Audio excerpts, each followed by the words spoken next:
America is a land of immigrants. I am very sure you've heard this phrase over and over again in last many years. We are all immigrants here.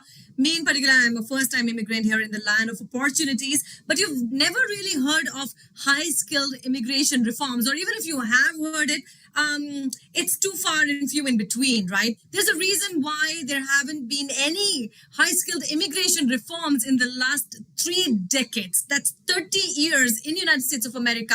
No high-skilled immigration reforms have happened. And that's leading to something called green card backlog. Now, what is green card backlog? Who does it impact? We will go into all those details. We will talk about it because those born in India and China, well, they have to wait upwards of many decades to get permanent residency. Those born in India have to wait at least 9 decades. That's 90 years. How is it even possible, right? Well, we will talk about it. And we will also talk about EB-5 Reform and Integrity Act of 2022 that was passed on March 15. So we'll get into all these details. Hang on tight with us. My name is Neha Mahajan, and I'm the Business Development and Outreach Manager here at Chug LLP Attorneys and CPAs.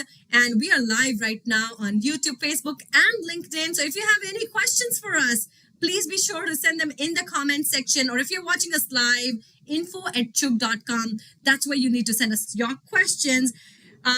Time is now to introduce our speaker for the day, and that's Attorney Ishan Anand, who's joining us all the way from Virginia. Hi there, Ishan, and welcome. Hi, thank you so much. Thank you so much for inviting me, Neha. Yeah, of course. Now, Ishan, I want to talk about the Eagles Act. I also want to talk about the Jumpstart Act and definitely the EB-5 reform, right? But I think we'll begin with the Eagles Act. And most people have never heard of green card backlog.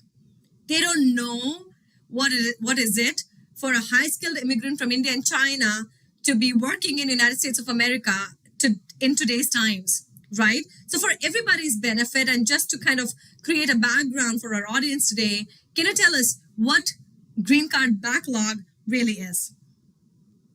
So every year, basically, if you see, every year there are a certain number of visas that are available for everyone in different categories.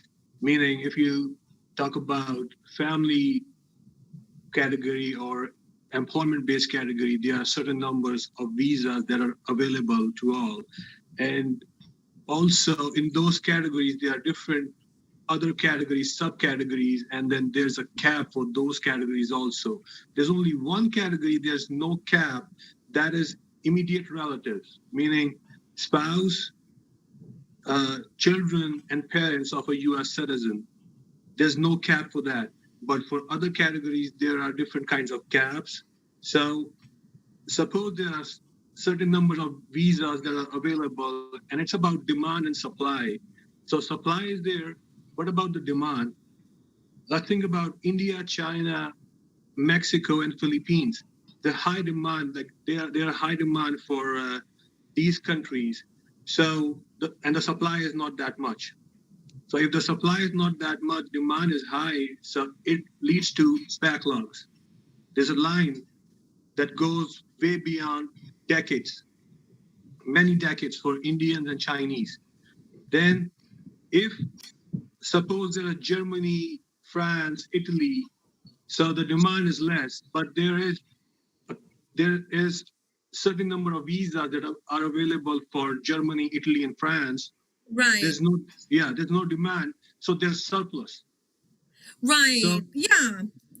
Like in a year, I think there are over 1 million green cards that are issued, that are authorized to be issued every year under various categories, right? Right from family-based, diversity, asylum, high-skilled, but under high-skilled, it's only 140,000, which is a very, and rest 860,000 goes to all these different categories. And I guess there's a 7% per country cap, and that's why all this backlog happens. We are living in 1965. That's when it happened. That's when they passed this per country limits. So since then, we are now, 50 years later on, still there. many things happen. The demands have increased many folds, but the cap is still the same.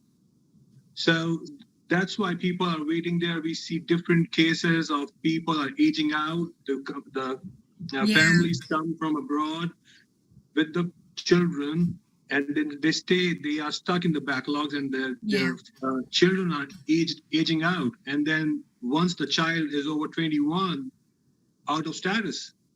Right. No relief. Right, absolutely. And we'll get into all those details, Ishan.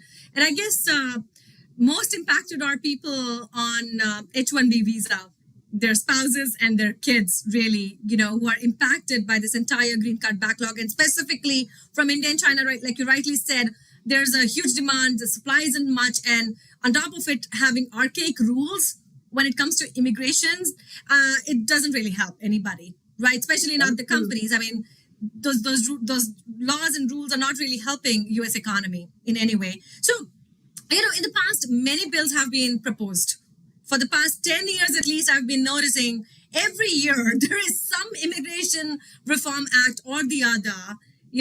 President Biden, when he came in, a U.S. Citizenship Act of 2021, that wanted to change a lot of things. I'm yet to hear what that will change. I have no idea where that bill is right now. No one's talking about it, which is what a lot of these bills end up being, have no fate, actually, right? So Eagles Act was introduced in 2021. Yeah?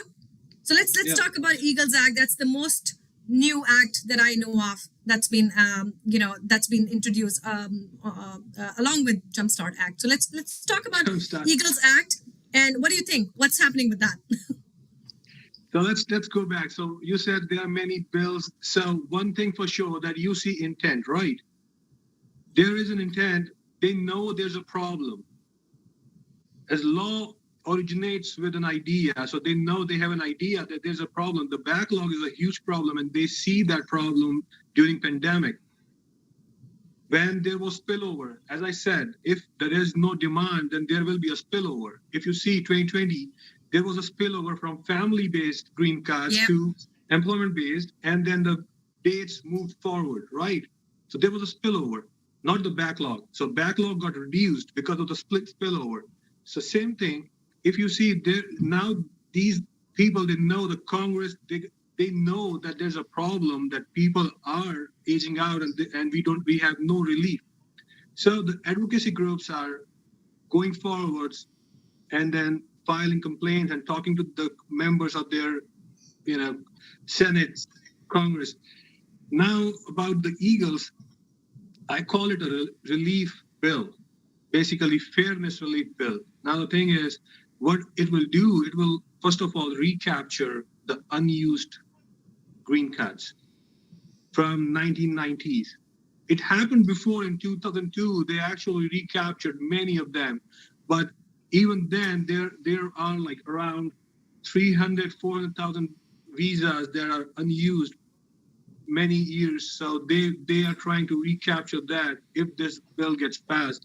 Also, they will increase the limits. So instead of 140, there will be 170,000 visas that will be available for the employment-based categories.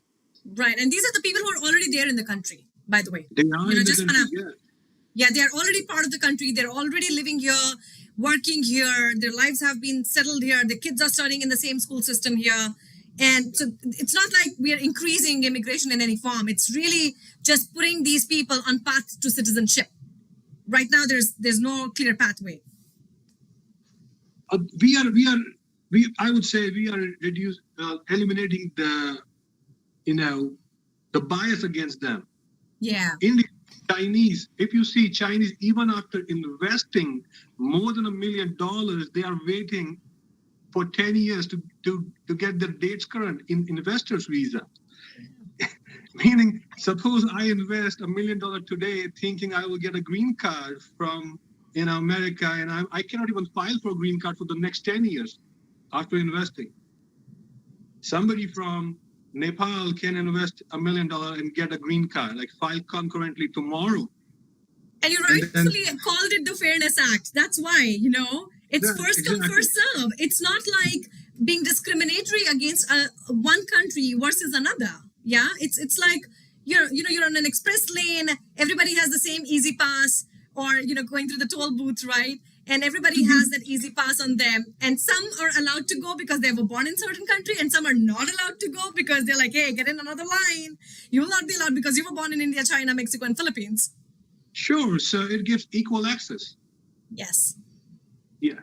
So also Okay. one more thing this bill will do, basically the people that are on H1, this bill will freeze the age of the children. They will not age out, just like Child Protection Act. So Yeah. if you are H1 dependent, as long as you are there as a dependent, your age will be frozen out. Right.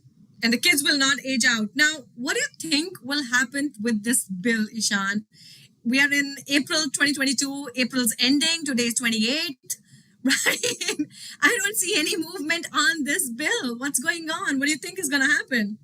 Right now, as we are talking right now, they are talking about some immigration reform right now there. Meaning, and now they again are talking about comprehensive. When we say comprehensive meaning relief for not just legal migrants, even for illegal migrants. Now that's problematic. See, there are two kinds of migration that happens in America: legal migration and illegal migration, meaning undocumented and people who just enter without inspection. And if you try to cover both aspects, then it will be a very difficult bill to get passed. But now And for that's why these bills haven't passed in all these years, because Congress themselves are pitting one set of immigrants against another by putting them together in one bill and trying to get everything done. That I don't think that's going to happen ever. But there's with the Eagles, I think they should pass it, because so if you see in the previous years, even with Trump era, the bill was HR, I think HR 1044, and in the Senate it was S 386. 386. Yeah. Both were passed. Both. House passed it and the Senate passed it, but then there was no reconciliation and there was no time for the president to sign it. Exactly. And it literally died, literally died on the House floor. It wasn't even brought up for final voting, right? So Imagine 10 years of work. Yeah. So what you see from that is that they know, so both, it's a bipartisan, first of all. Yeah. Republicans and Democrats both are in support of this bill. Okay? So they want to pass this bill. Now let's see if they will be able to pass it or not. Maybe Republicans would want them to come and then their president to come and then pass this bill, because this will pass. Maybe the name would be something else, but something regarding recapturing and reducing backlogs will pass for sure.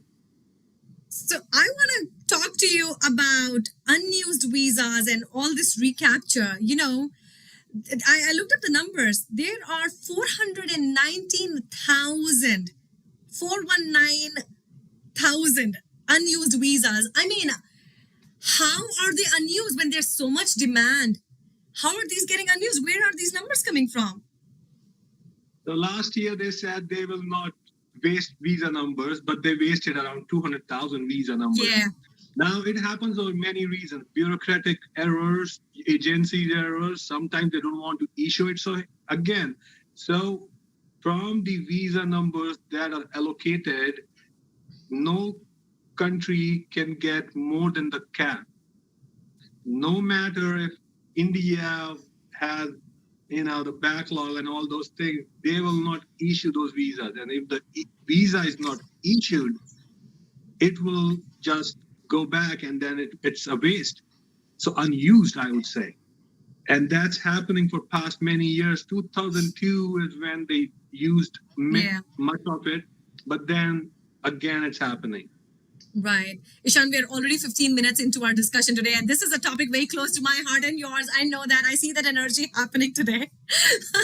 I want to talk about the Jumpstart Act, and I also want to give a disclaimer that the discussion we are having today is for informational purposes only. It's only a discussion. It does not create an attorney-client relationship. If you have a question for us, if you're stuck in green card backlog, want to know something about it, have a comment for us, want to know more about the Eagle Act or the Jumpstart Act or EB5 reforms, these are the topics we're going to be talking today.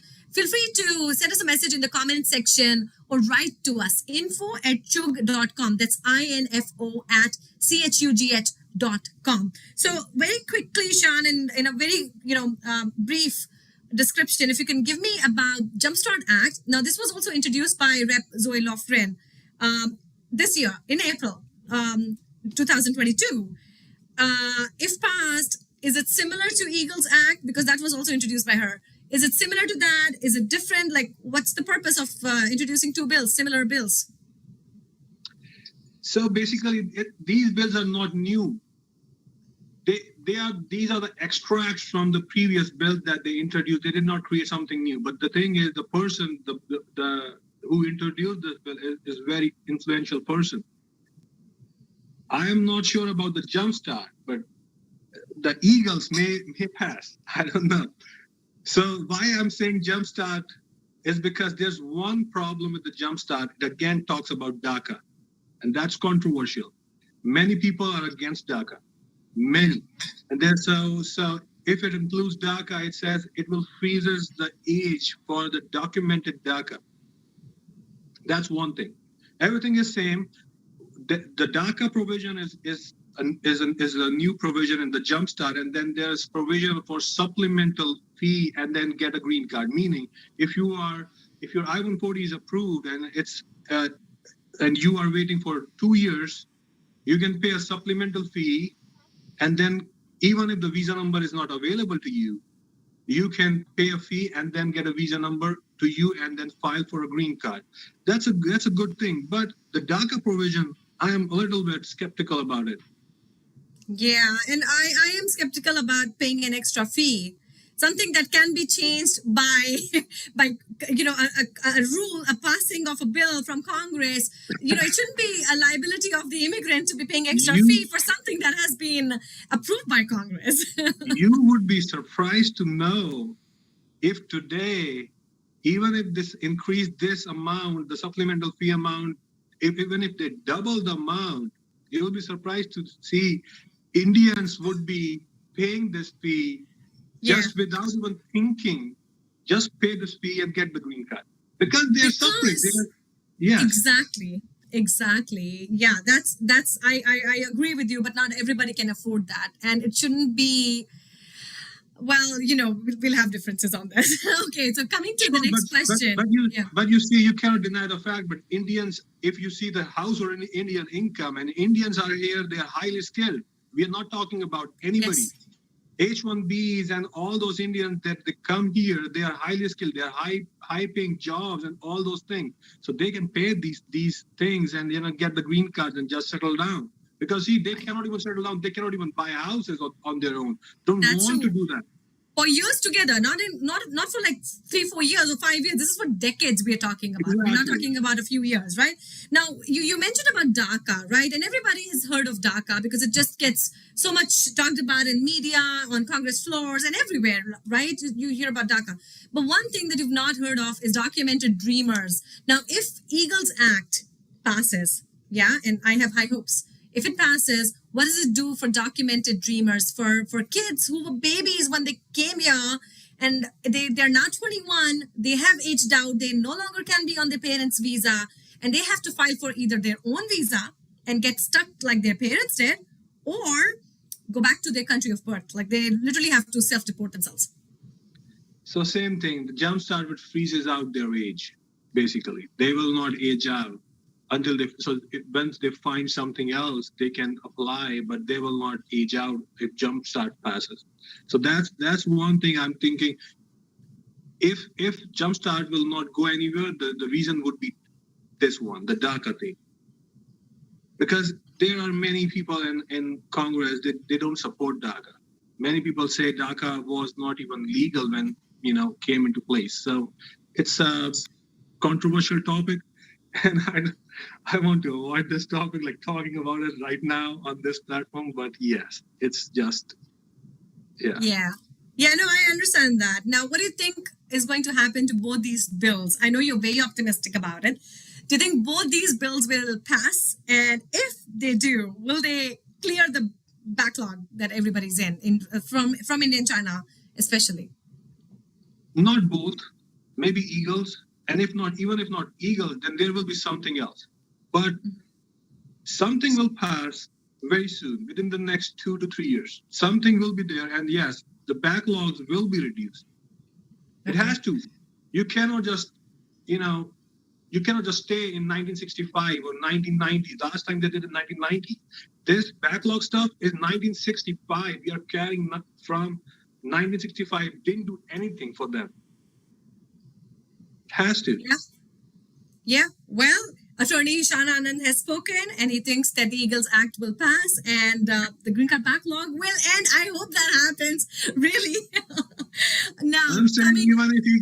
even if Eagle does not go away, to the wherever it has to, there will be something else. But backlogs will go away for sure in the next 2 to 3 years.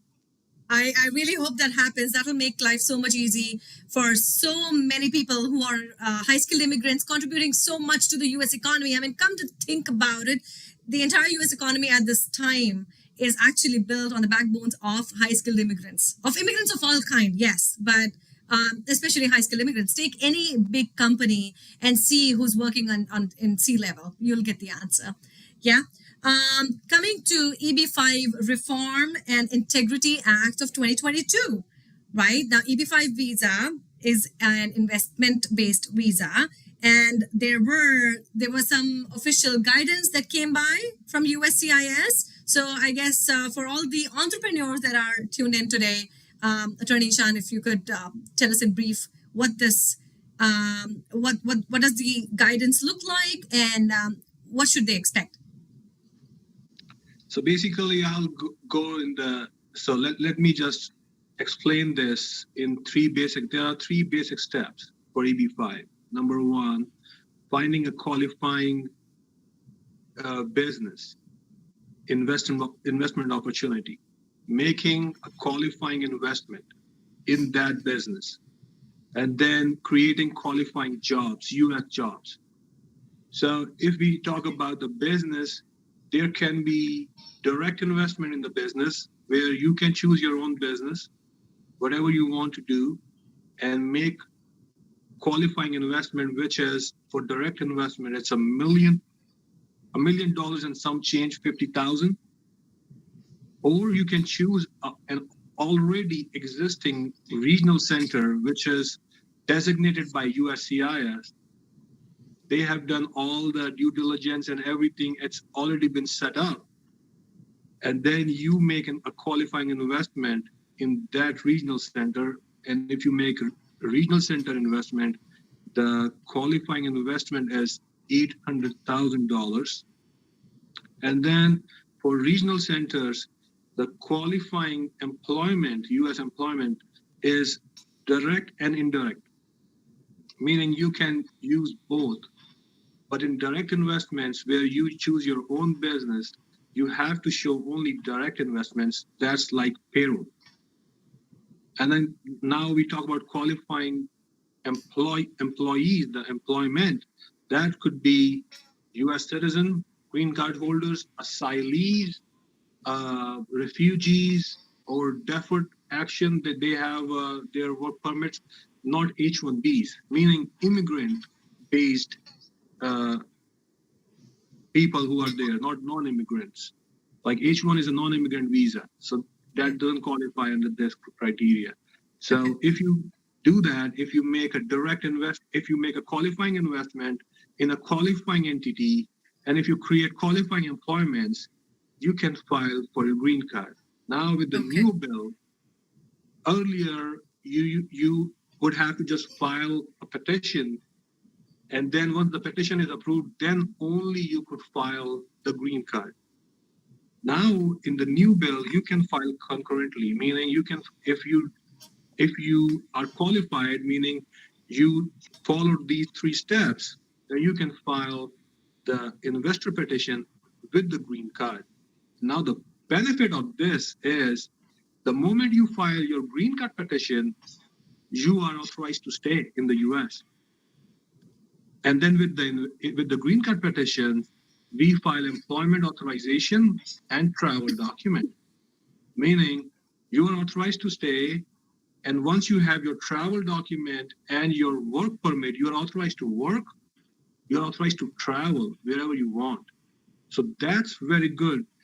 Think about Chinese, as I said in the beginning, if a Chinese origin person, if he invested $1 million, more than $1 million in a business, and he's waiting for 10 years. Yeah.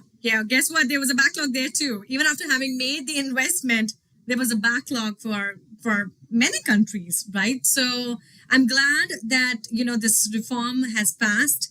I'm glad that people can now file, entrepreneurs actually can file concurrently, because that's one question I see a lot of people asking me, sending my way. Hey, Neha, can we file concurrently now with the new act? And I'm like, let's just ask the attorney. And that's why, I thought of having a discussion about it today. Now, so they can file I-485, right? They can file 485. They can file work permit, travel document. Yes. Okay, perfect. So, we are 4 minutes. We have 4 minutes left for our discussion. Any words of wisdom for people who are filing, or watching us right now and are thinking of getting into, filing the entrepreneur visa? Do you have any quick tips for them? Entrepreneur or investor? There are two different Investor. visas. I am sorry. I think this is what happens, right? You get confused with all these visa categories. The EB5. Let's just call it EB5. Yeah. So do you have any tips for EB5 visa holders? Yeah. So I would say just go for it right now, because see, if you see that earlier, the limits were $500,000. Then it increased to 900,000. Now it is at 800,000. So limits have increased like $500,000. Where is $500,000? Now it's almost $1 million. So that's one. Number two, Indians will be backlogged again. If you see, right now Chinese are backlogged, but if you see the way it's going, we are on the verge of getting backlogged again. So Indians will be backlogged in the new EB5 category also.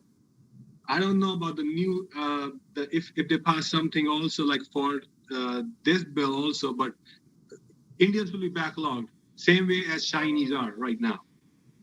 So do it as soon as possible if you want to. Yeah, you need 800,000 to do that.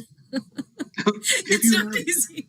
See, I would say investor, we are talking about investor visa, right? So now we are talking about investment in a category. So it's not just for anybody. Yeah. It's for people of high net worth individuals. It's for them. Not anybody can come and just invest and get a green card.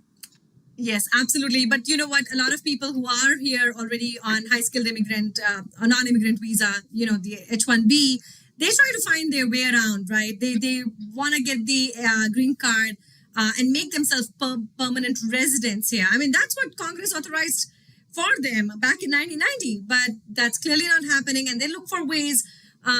So if you have 800,000 as an investment, well, luck's on your side. Use the EB5 visa, and you can get permanent residency before it gets backlogged again. So if you have any questions for us, let us know. info@chug.com. That's our email ID. www.chug.com is our website.